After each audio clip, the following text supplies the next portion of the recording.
Most welcome, my students. How are you? Fine and fit? Thank you. स्वस्थ रहना चाहिए और मस्त रहना चाहिए। कभी भी दिमाग पर लोड नहीं लेना चाहिए and never give up your hope, और कभी भी अपनी आशाओं को नहीं छोड़ना चाहिए। हमेशा जो है आशा में रहना चाहिए कि जीत हमारी ही होने वाली है। आज हम लोग फिर एक बेहतरीन वीडियो के साथ आमने सामने हुए हैं। टॉपिक का नाम क्या है? कार्बनिक यौगिकों का शोधन, प्योरिफिकेशन ऑफ कार्बनिक कंपाउंड। ध्यान दो बेटा, कोई भी कार्बनिक यौगिक किसी भी स्रोत से प्राप्त किया जाता है तो उसमें कुछ न कुछ इम्प्योरिटी रह जाती है। क्लियर? किसी भी स्रोत से कार्बनिक यौगिकों को प्राप्त करने पर उसमें कुछ न कुछ इम्प्योरिटी, कुछ न कुछ अशुद्धियां रह जाती हैं। इन अशुद्धियों को दूर करके शुद्ध कार्बनिक यौगिक प्राप्त करने की प्रक्रिया को शोधन कहते हैं। क्या कहते हैं? शोधन कहते हैं। तो यहां इसका डेफिनेशन देख लेते हैं। क्या होगा? जब कोई कार्बनिक यौगिक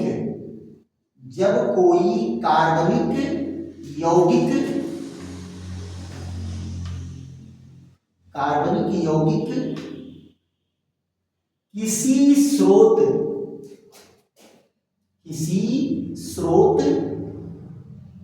से प्राप्त करते हैं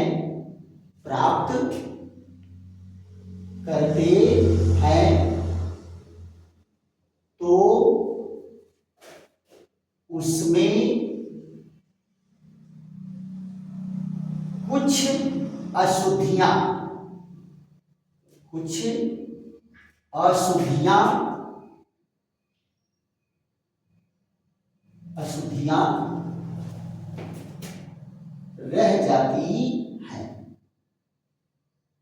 रह जाती हैं,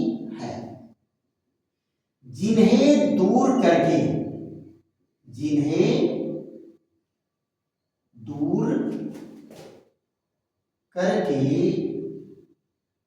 शुद्ध कार्बनिक यौगिक प्राप्त करने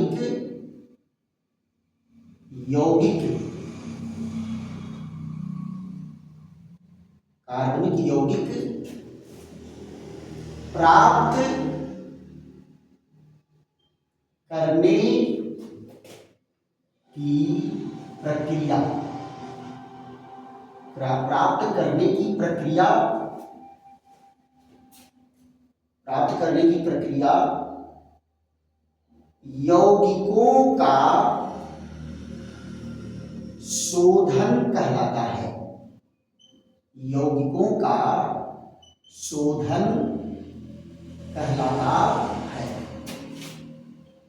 यौगिकों का शोधन कहलाता है।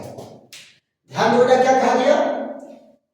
जब कोई कार्बनिक यौगिक किसी स्रोत से प्राप्त करते हैं तो उसमें कुछ अशुद्धियां रह जाती हैं, जिन्हें दूर करके, यानी अशुद्धियों को दूर करके शुद्ध कार्बनिक यौगिक प्राप्त करने की प्रक्रिया यौगिकों का शोधन कहलाता है। क्लियर? अब बात आती है कि कार्बनिक यौगिकों का शोधन हम कितने प्रकार से करते हैं। एक एक की हम लोग पहले कर लेते हैं चर्चा, फिर उसके बाद जो है डिटेल में चर्चा उनकी चलेगी। यहां देखो, पहला क्या है? क्रिस्टलन विधि द्वारा।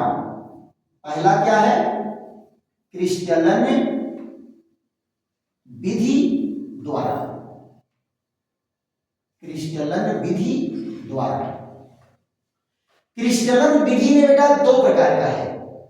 पहला क्या चलता है? साधारण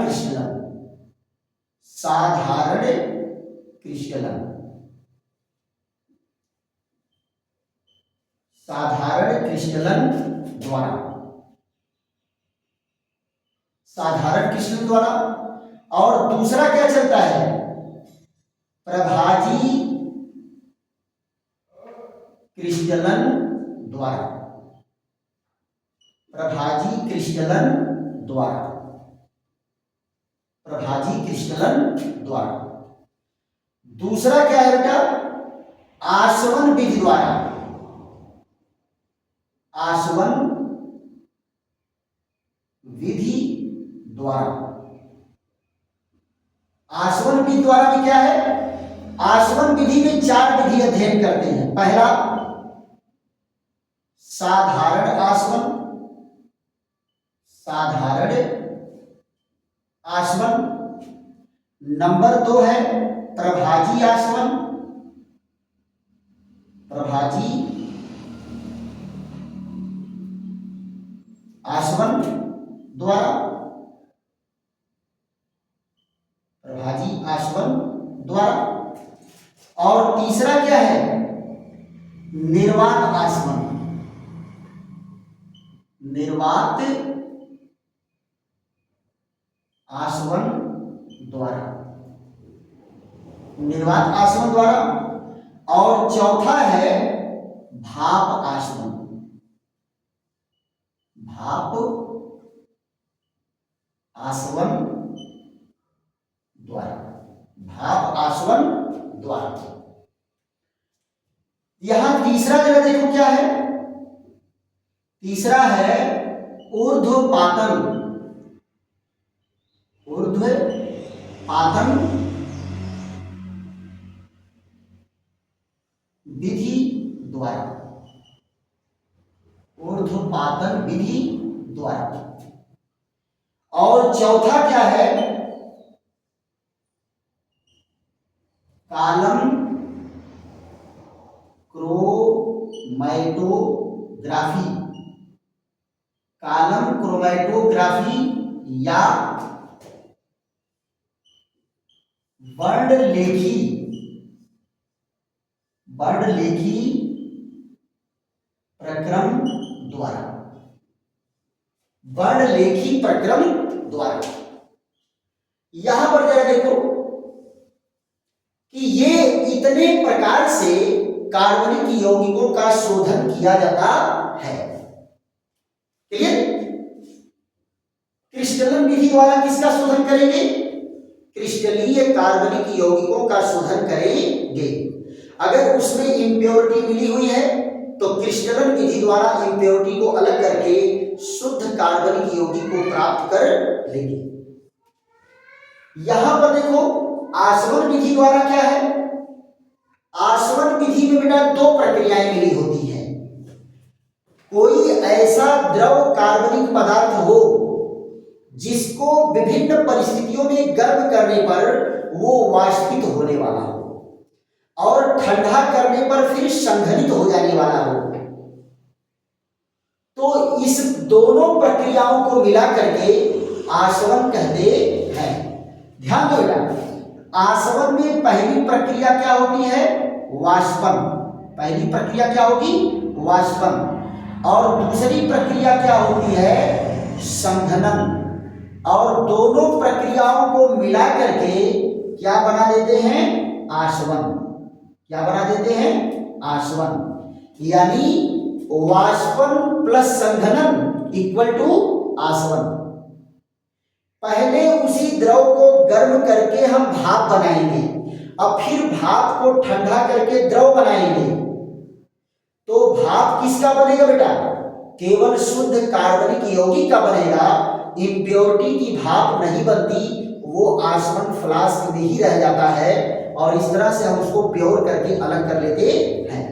तो अलग अलग परिस्थितियों में हम पढ़ेंगे कि साधारण आसवन कब लगेगा, प्रभाजी आसवन कब लगेगा, निर्वात आसवन कब लगेगा और भाप आसवन कब लगेगा।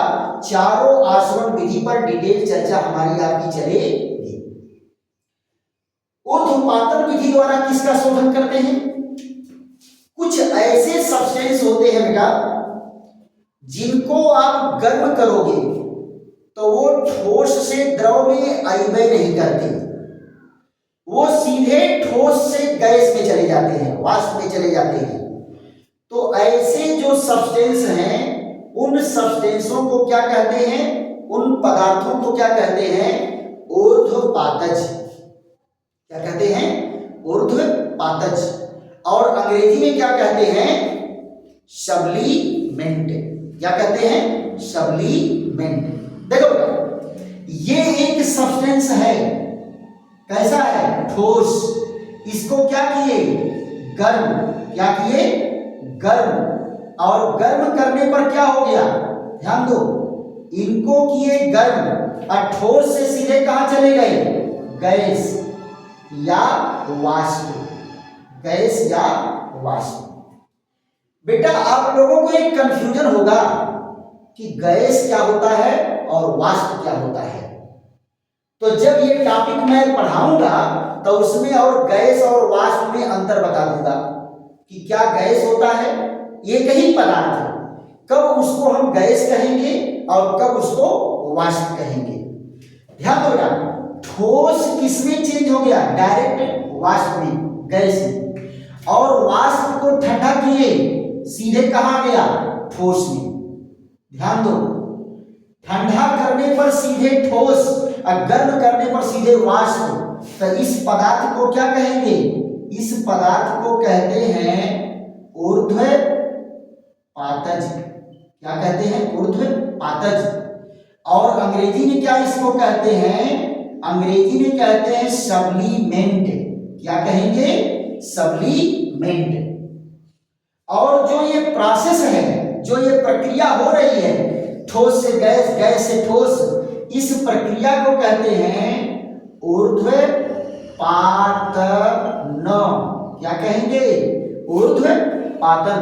क्या कहेंगे, ऊर्ध्वपातन। और अंग्रेजी में क्या कहेंगे, सबलीमेशन। क्या कहेंगे, सबलीमेशन। राइट। तो ऐसे पदार्थों का शोधन ऊर्ध्वपातन विधि द्वारा करेंगे। कॉलम क्रोमेटोग्राफी क्या है बेटा, जब सारी बुद्धि फेल हो जाए, ये सारी बुद्धि फेल, तो लास्ट में आता है ये क्या कहते हैं, कॉलम क्रोमेटोग्राफी। इसके द्वारा जो है शोधन किया जाता है। लैंथेनाइड श्रेणी के तत्वों का नाम सुने हो, उसको इसी विधि द्वारा अलग किया गया है। क्यों, क्योंकि 14 के 14 तत्वों की chemical property, physical property near about same होती है, इसीलिए तो उनको आवर्त सारणी से निकाल करके बाहर कर दिया गया है। आवर्त सारणी का क्या नियम था कि जैसे जैसे बाएं से दाईं ओर जाएंगे तत्वों के गुणों में क्रमिक परिवर्तन होता जाएगा, है। अरे 14 लोग कह रहे हैं हमारा सबका नेचर एक के समान है, ये अपने नेचर को बदल ही नहीं रहे हैं, इनके गुणों में क्रमिक परिवर्तन नहीं हो रहा है। तब वैज्ञानिक लोग क्या कहे, तुम इस घर में रहने लायक नहीं है, भाई देखो कहा गया है कि जब कोई भी परिवार का सदस्य परिवार के नियम का पालन नहीं करेगा तो वो परिवार से अलग हो जाएगा, है ना। तो उसको लैंथेनाइड वाले को अलग कर दिए। तो सारे केमिकल और फिजिकल प्रॉपर्टी इनकी नियर अबाउट सेम होती है, इसलिए और किसी विधि द्वारा इसको अलग नहीं किया जा सकता, तो इनको इसी विधि से अलग किया गया है। दूसरा देखो, इसका नाम बेटा वर्णलेखी प्रक्रम का ही पड़ा। इस प्रक्रम के सहायता से फूलों के रंगों को अलग किया जाता था।